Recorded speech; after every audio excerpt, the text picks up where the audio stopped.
So hello guys, तो ये हमारी करंट अफेयर्स की रिवीजन वाली क्लास है। तो चलिए स्टार्ट करते हैं आज की क्लास बिना टाइम वेस्ट करे। तो इस प्रश्न में पूछ रहे हैं कि भारतीय सेना ने अपना पहला अपाचे लड़ाकू हेलीकॉप्टर स्क्वाड्रन ये कहां पे बनाया? तो आंसर होगा राजस्थान में। स्क्वाड्रन का मतलब होता है ग्रुप यानी कि समूह। तो ये एक यूनिट है जिसमें कई सारे सैन्य विमान और एयर क्रू शामिल होते हैं। तो याद रखना है सिंपल सा कि भारतीय सेना ने राजस्थान में अपना पहला अपाचे लड़ाकू हेलीकॉप्टर स्क्वाड्रन बनाया है। राजस्थान में भी कहा? जोधपुर में। वैसे अपाचे हेलीकॉप्टर आप जानते हो हमने किस देश से परचेज किए, खरीदे हैं? अमेरिका से। और इसका निर्माण किया है अमेरिका की बोइंग नाम की कंपनी ने। अभी मैं आपसे पूछूं कि भारत ने अपना जो डॉर्नियर विमान है 228 दो, इस तरह के दो विमान हमने किसको बेचे हैं? गुयाना देश को बेचे हैं। और ब्रह्मोस सुपरसोनिक क्रूज मिसाइल जो रशिया और भारत ने मिलकर के तैयार की थी, अभी हमने इसको किसको बेचा है? फिलीपींस को। फिर पूछ रहे हैं अभी मार्च में ही स्टार्टअप महाकुंभ 2024 का आयोजन कहां पे किया गया था? तो आंसर होगा नई दिल्ली में। और नाम से समझ में आ रहा है इसका उद्देश्य क्या है? देश में स्टार्टअप्स को बढ़ावा देना। नई दिल्ली में आयोजन हुआ था, थीम थी भारत इनोवेट्स। वैसे स्टार्टअप डे हम कब मनाते हैं? नेशनल स्टार्टअप डे 16 जनवरी को मनाते हैं। फिर पूछ रहे हैं अभी विक्रम साराभाई अंतरिक्ष केंद्र ने गगनयान मिशन पर एस्ट्रोनॉट्स की मदद के लिए कौन सा एप्लीकेशन लॉन्च किया? तो आंसर होगा सखी। इसका फुल फॉर्म भी होता है space born assistant and knowledge hub for crew interaction.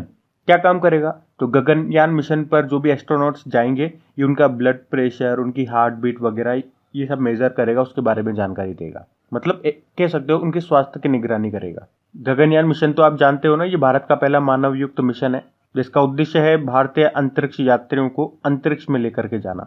इसमें 3 लोग जाएंगे और अभी आपको याद हो तो हमने पढ़ा भी था, इसमें अभी 4 लोगों को सेलेक्ट किया गया है। 4 में से 3 जाएंगे।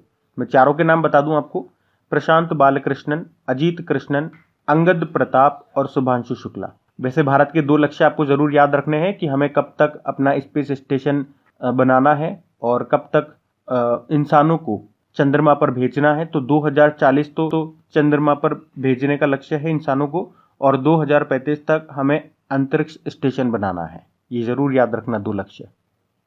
फिर पूछ रहे अभी अंतरराष्ट्रीय वन दिवस कब मनाया गया? तो आंसर होगा 21 मार्च को। हर साल 21 मार्च को मनाते हैं ये अंतरराष्ट्रीय वन दिवस के रूप में। और 21 मार्च को ही विश्व कविता दिवस भी होता है, वर्ल्ड पोइट्री डे। अच्छा, एक प्रश्न का उत्तर आप लोग देंगे कि भारत की पहली फॉरेस्ट यूनिवर्सिटी वन विश्वविद्यालय ये कहां पे खुला है? और अगर बता सको तो ये भी बताओ कि वन मित्र योजना किस राज्य ने शुरू की थी?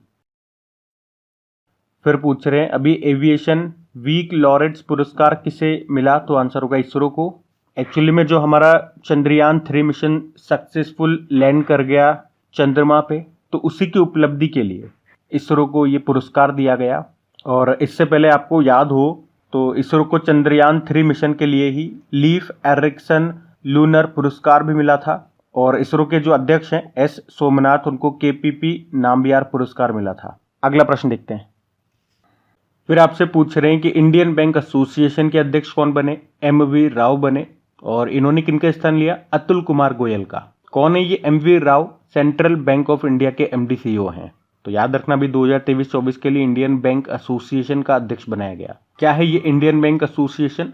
ये भारत में बैंकों और वित्तीय संस्थानों का एक संघ है जिसकी स्थापना हुई थी 1946 में। मुंबई में मुख्यालय है। फिर पूछ रहे अभी विश्व जल दिवस कब मनाया? वर्ल्ड वाटर डे 22 मार्च को। हर साल 22 मार्च को मनाते हैं। थीम है शांति के लिए जल। और अगर आपसे पूछे ना कि कौन से नंबर का सस्टेनेबल डेवलपमेंट गोल है जो साफ जल और स्वच्छता की बात करता है, तो सस्टेनेबल डेवलपमेंट गोल नंबर 6। और अभी 100% हर घर जल वाला पहला पूर्वोत्तर राज्य कौन सा बना था? तो ये भी याद रखना, अरुणाचल प्रदेश। फिर पूछ रहे हैं अभी पीएम मोदी को किस देश ने order of the Druk Gyalpo पुरस्कार से सम्मानित किया था? तो आंसर होगा भूटान। तो भूटान के जो राजा हैं जिग्मे खेसर नामग्याल वांगचुक, उन्होंने ही मोदी जी को, जब मोदी जी वहां गए थे भूटान की यात्रा पे, तो उनको भूटान का सर्वोच्च नागरिक सम्मान दिया था जिसे order of the Druk Gyalpo पुरस्कार कहते हैं। और आप कह सकते हो कि पीएम मोदी भूटान के ये सर्वोच्च नागरिक सम्मान पाने वाले पहले विदेशी नेता भी बन गए हैं। आपको बता दूं भूटान को ड्रूक यूल के नाम से भी जाना जाता है जिसका मतलब होता है थंडर ड्रैगन की भूमि। भूटान की स्टैटिक देख लें तो इसकी कैपिटल थिम्पू होती है, करेंसी है एनगल्ट्रम, प्रधानमंत्री शेरिंग टोब्गे हैं और राजा हैं जिग्मे खेसर नामग्याल वांगचुक। फिर आपसे पूछ रहे हैं अभी किसने WTT feeder Beirut 2024 table tennis tournament में पुरुष एकल का खिताब जीता, तो आंसर होगा जी साथियान।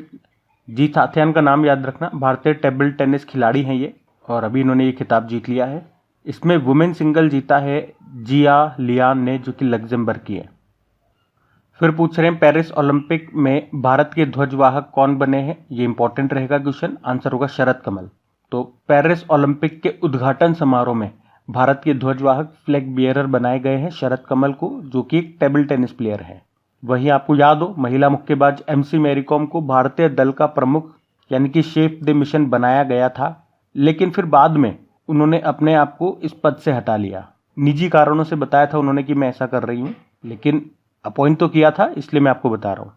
और शरद कमल से याद आएगा कि अभी इंटरनेशनल टेबल टेनिस फेडरेशन के एथलीट आयोग के सदस्य बनने वाले पहले भारतीय बने थे ये शरद कमल। पेरिस ओलंपिक की बात कर ले थोड़ी सी, ये समर ओलंपिक है, 33rd नंबर का एडिशन है इस बार। इसमें 4 नए गेम शामिल किए गए थे, break dance, sport climbing, skateboarding और सर्फिंग। फिर पूछ रहे हैं अभी हैती से भारतीयों को बचाने के लिए भारत सरकार ने एक ऑपरेशन शुरू किया था, उसका नाम है ऑपरेशन इंद्रावती, ये भी ध्यान में रखना। तो हैती में हो रही थी घरेलू हिंसा, काफी तोड़फोड़ हो रही थी, लोग मारे जा रहे थे, तो इस कारण से वहां से भारतीयों को वापस निकालने के लिए, बचाने के लिए हमने ऑपरेशन इंद्रावती शुरू किया था, ये ध्यान में रखना है। हैती की कैपिटल क्या होती है, एक तो याद रखना ये एक पूर्व फ्रांसीसी उपनिवेश है, नॉर्थ अमेरिका में मिलेगा। कैपिटल पोर्ट ऑफ प्रिंस है, करेंसी है हैतियन गॉर्डे। फिर पूछ रहे अभी इंडियन स्टील एसोसिएशन के अध्यक्ष कौन बनाए गए, नवीन जिंदल बनाए गए, ये भी अच्छा प्रश्न है। तो जिंदल स्टील और पावर के ये अध्यक्ष है नवीन जिंदल, और अभी इन्हीं को इंडियन स्टील एसोसिएशन का अध्यक्ष बनाया गया। इन्होंने स्थान लिया है दिलीप ओम्मान का। इंडियन स्टील एसोसिएशन की बात करें, स्थापना हुई थी 2014 में, और इसकी स्थापना भारत की स्टील उत्पादक कंपनियों के शीर्ष निकाय के रूप में की गई थी। कहां पर है मुख्यालय, नई दिल्ली में।